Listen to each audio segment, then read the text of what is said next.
In today's video हम बात करेंगे साइंस एंड टेक्नोलॉजी के स्पेस सेक्टर के बारे में। स्पेस एक बहुत इंपॉर्टेंट एरिया है साइंस एंड टेक्नोलॉजी में, जहां से हर साल 2 से 3 क्वेश्चन पूछे जाते हैं।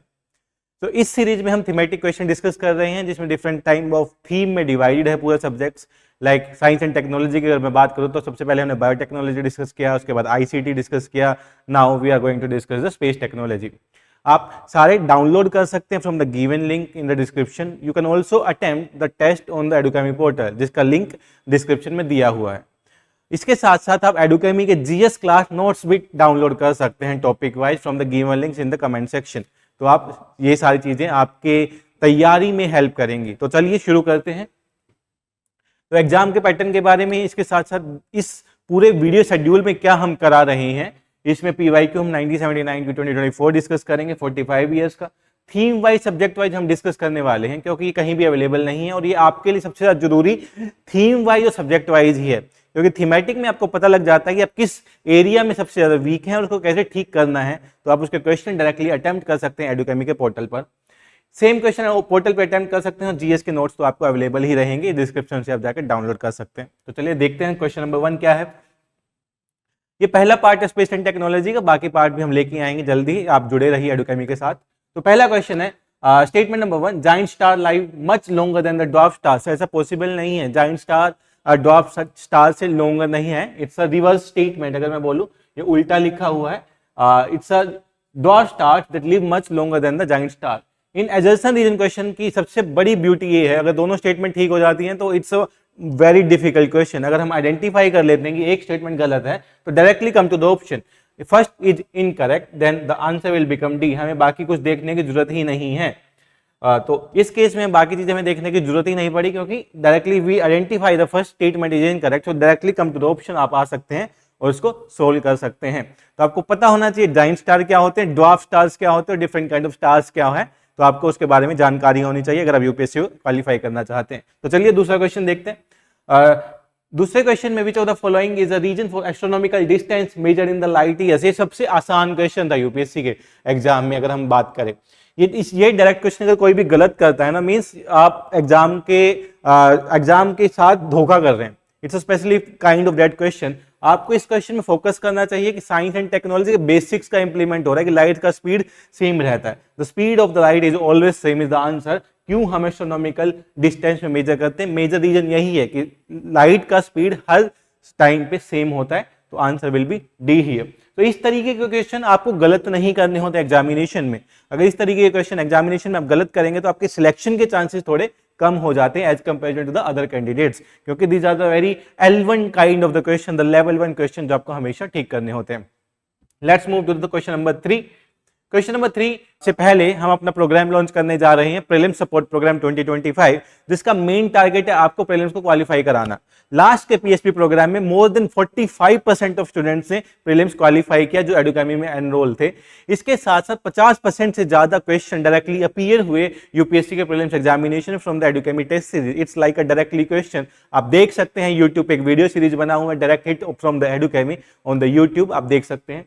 इसके साथ साथ हम प्रैक्टिस टेस्ट, एनालिसिस टेस्ट कराएंगे, marathon session, revision session, full length test, current affair test, UPSC mix test, CSAT support. UPSC mix test का यहाँ पे मतलब है जो भी यूपीएससी एग्जाम कंडक्ट कराता है, सीडीएस का हो, एपीएफसी का हो, ईपीएफओ का हो, जियो साइंटिस्ट हो, वहां पे जो भी इंपॉर्टेंट क्वेश्चन है ना आपके यूपीएससी एग्जामिनेशन, सीएससी एग्जामिनेशन के लिए, वो आपको इस टेस्ट सीरीज में ही करा दिए जाते हैं ताकि आप डायरेक्टली उनको आंसर कर सकें।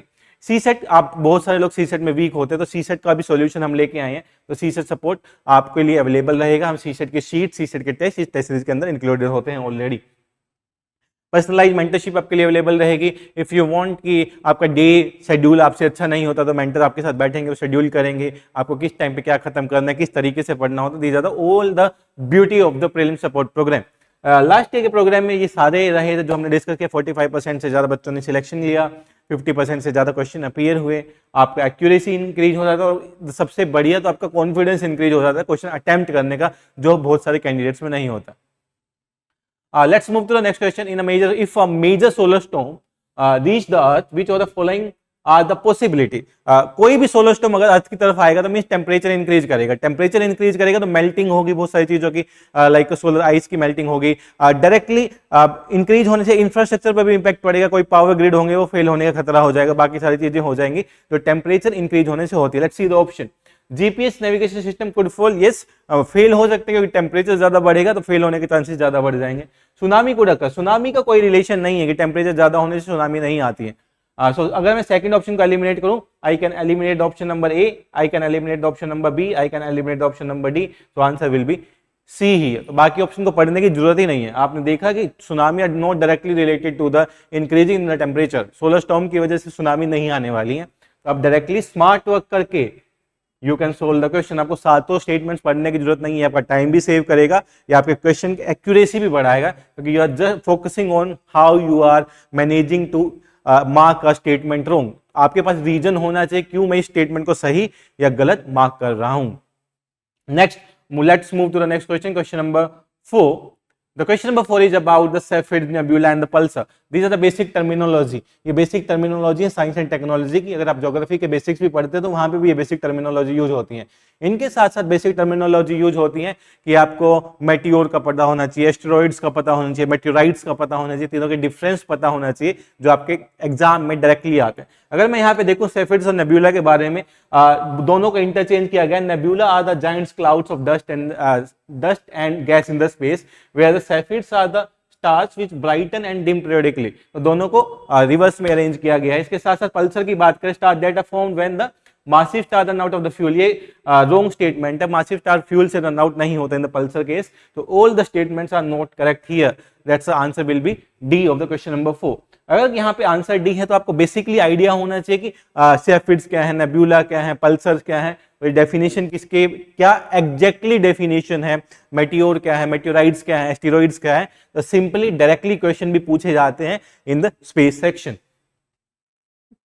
सैटेलाइट्स क्या हैं, डिफरेंट काइंड ऑफ सैटेलाइट्स क्या हैं, जियो स्टेशनरी सैटेलाइट्स क्या हैं, जियो स्टेशनरी सैटेलाइट्स क्या होते हैं, जियो सिंक्रोनस सैटेलाइट्स क्या होते हैं, किस रेंज में किस हाइट्स पे उनको रखा जाता है, तो ये सारी चीजें आपको पता होना चाहिए। नेक्स्ट क्वेश्चन पे आते हैं, what is the grease lightning 10 recently seen in the news, directly from the current affairs. अगर आप करंट अफेयर्स नहीं पढ़ रहे हैं तो मीन्स आपके सिलेक्शन के चांसेस आई कैन से कम हो जाएंगे एज कंपेयर टू बाकी कैंडिडेट्स, क्योंकि साइंस में बहुत सारे क्वेश्चन आते हैं जो डायरेक्टली करंट अफेयर न्यूज से आते हैं।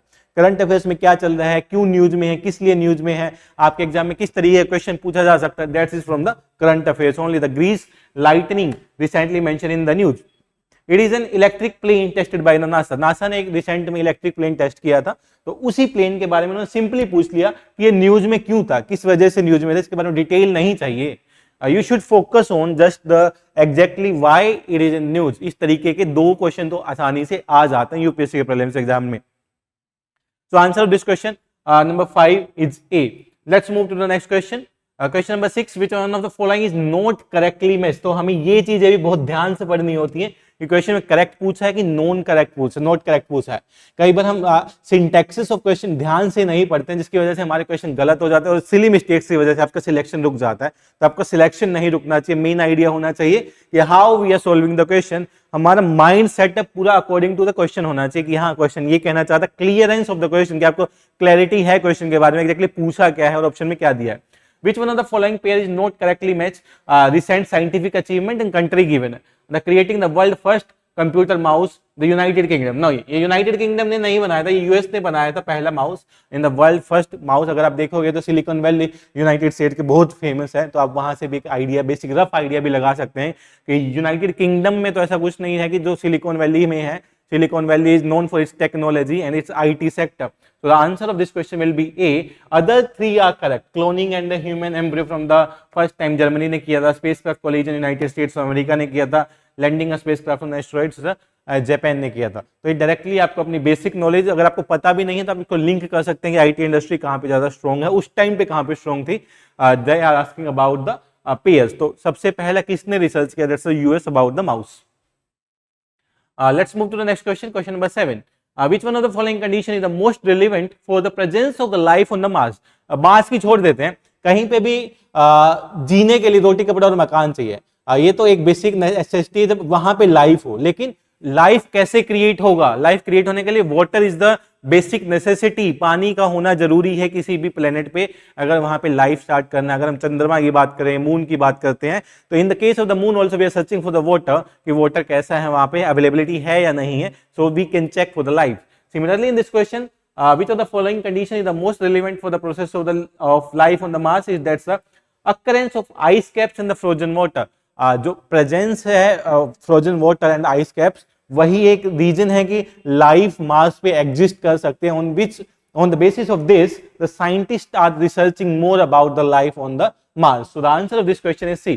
आप में बहुत सारे लोगों ने सोचा होगा एटमॉस्फेरिक कंपोजिशन की ऑक्सीजन होगा, हाइड्रोजन होगा, नाइट्रोजन होगा, अगर वो रहेगा तो उसकी वजह say that can be life, but that can be managed, that can be change, that एक आर्टिफिशियल एटमॉस्फेयर बनाया जा सकता है, लेकिन वाटर अवेलेबिलिटी नहीं कराई जा सकती। तो water availability is necessary for the exam for the life on the Mars. तो क्वेश्चन नंबर 8 पे आते हैं। Question number 8, which one of the following satellite is to be launched from the India in 1996? ये पुराना question है, like in the year 1997 में पूछा गया था, because we are doing from 1979 to 2024, so these kind of the question, the more factual question was there in the previous years. So the answer of this question is IRS-ID. IRS-ID launch किया गया था by the India in the 1996. So the answer is this is a complete factual question and this is can be solved only from the current affairs. ये आपके current affair से solve किया जा सकता है। आपको डिस्क्रिप्शन में साइंस एंड टेक के नोट्स मिलेंगे, आपको डिस्क्रिप्शन में इन क्वेश्चन को अटेम्प्ट करने का मौका मिलेगा from the education websites in thematic portion, तो आप इसको अटेम्प्ट कर सकते हैं। इनके साथ साथ दूसरे क्वेश्चन भी है जो स्पेस टेक्नोलॉजी में आए हैं, they also available on that portal, तो आप जाके अटेम्प्ट करें, देखें कि आपको कितना आता है और कैसे एग्जाम का पैटर्न चेंज हुआ है और आगे क्या पूछा जा सकता है। Okay, let's move to the question number 9. In the field of the space technology, India had demonstrated during 1994 her capability. This was question asked in the 1995 by the UPSC के 1994 ने इंडिया ने क्या बड़ा काम किया जिस वजह से वो न्यूज में था। Again this is a current affair question, तो आपको करंट अफेयर्स पे ज्यादा फोकस करना होता है। The answer is the design advance intercontinental ballistic missile system India ने किया था, तो जिस वजह से स्पेस टेक्नोलॉजी में India can work on it. तो question number 9 the answer is A, guided missile को बनाया। Question number 10, cryogenic engine. Cryogenic engine अभी भी न्यूज में है, उस टाइम भी न्यूज में था, और ये क्रायोजेनिक इंजन का यूज स्पेसिफिकली होता है रॉकेट्स में, डिफरेंट स्टेज पे डिफरेंट फ्यूल को अनलोड करने के लिए क्रायोजेनिक इंजन का हम यूज करते हैं। तो cryogenic engine find the application in submarine propulsion, frost free refrigerator, rocket technology.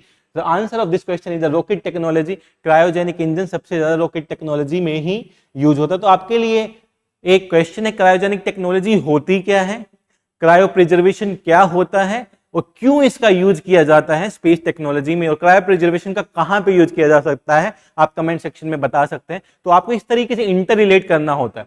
अगर यहाँ पे क्रायोजेनिक पूछा गया तो क्रायो प्रिजर्वेशन भी आपको पता होना चाहिए कहां कहां पे एप्लीकेशन है क्रायो प्रिजर्वेशन का।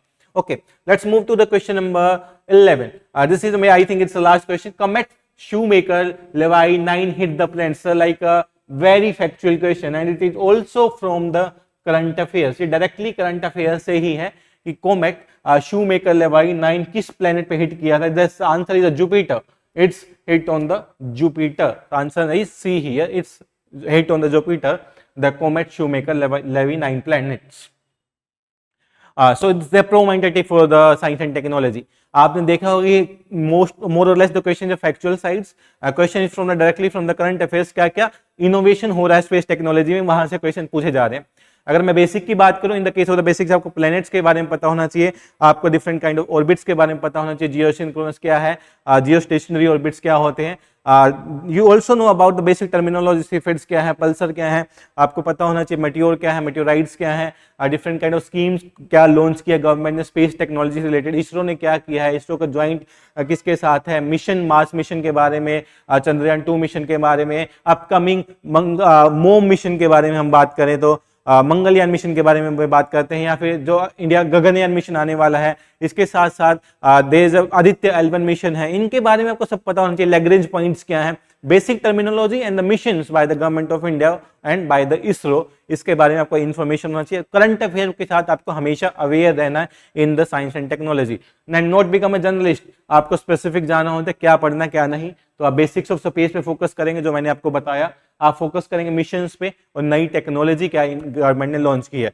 तो याद रखिएगा, you can attempt this question and you can also attempt download the GS Science and Technology notes from the link given in the description। तो आप डाउनलोड कर सकते हैं एंड आई कैन अश्योर इसके अलावा आपको कुछ पढ़ने की जरूरत नहीं पड़ेगी except the current affairs. Okay, so everything is covered in those notes. We are launching the prelim support program from the 9th December. You can also join the program. Link is given in the description below. Thank you very much. We will meet in the next video.